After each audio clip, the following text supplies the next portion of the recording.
Hi, my name is Kurt Lammy. I am the pastor at St Paul Lutheran Church on Dogleg Road in Dayton, Ohio.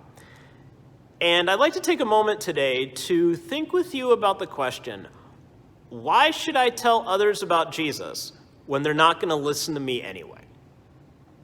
For some people, that's why they don't talk about Jesus at all, because they think, well, people don't want to listen to that kind of stuff. Or they think, well, I might offend somebody. Or they've learned you don't talk about religion or politics or sex or money.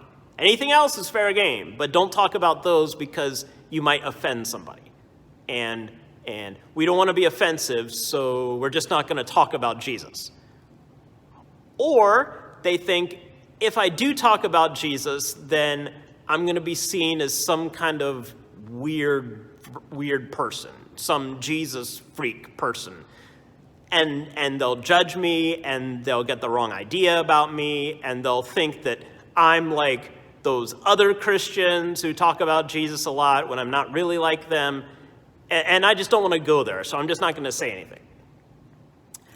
I understand the fear, okay? I understand why people are hesitant to talk about Jesus with others. But this is part of our life of faith. Sometimes we've heard the line attributed to St. Francis of Assisi, preach the gospel to all the world, and if necessary, use words.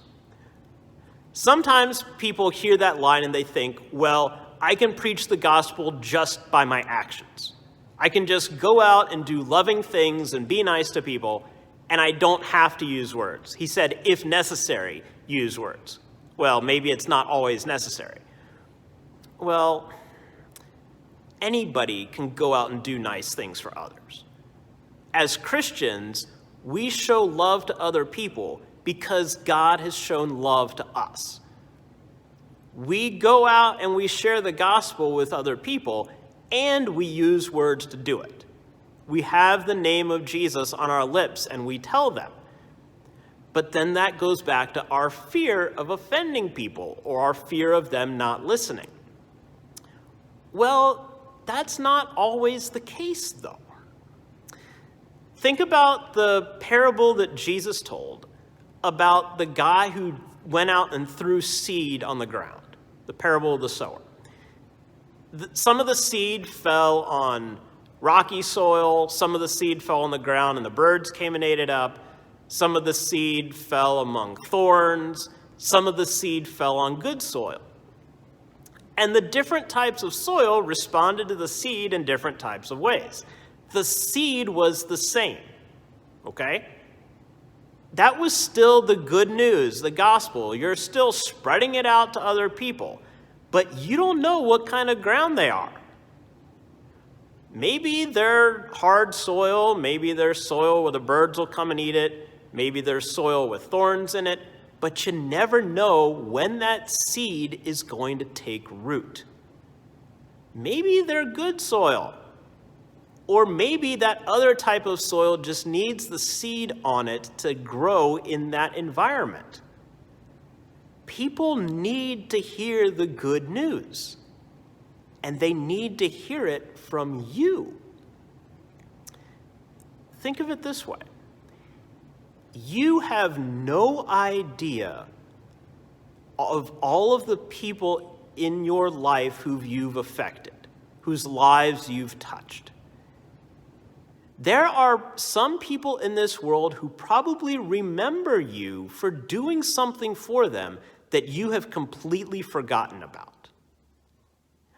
Imagine what impact that would have when it's you sharing your faith with them. Sometimes, and actually most of the time really, we have no idea how we affect people's lives. But when you share the good news with others, when you tell them why Jesus matters to you, maybe they'll listen, maybe they won't listen, or maybe that seed will just stick with them. Maybe it will take root. Maybe it will eventually grow. Maybe there will be others who come along and help to nurture that seed. Or maybe you're the one who helps nurture a seed that was planted by somebody else. This is why we share our faith with others. It's not about us seeing immediate results right away, because chances are we're not going to see them right away. We share our faith with others because that's what we're called to do, and because we want others to know about Jesus. It's that simple. Yes, we can go out and do good things for others. We're called to do that. But we are also called to have the name of Jesus on our lips and tell people about him, to tell people that he is the reason why we do what we do. So please leave a message to this video and let me know what you think about sharing your faith with others. Thanks for watching.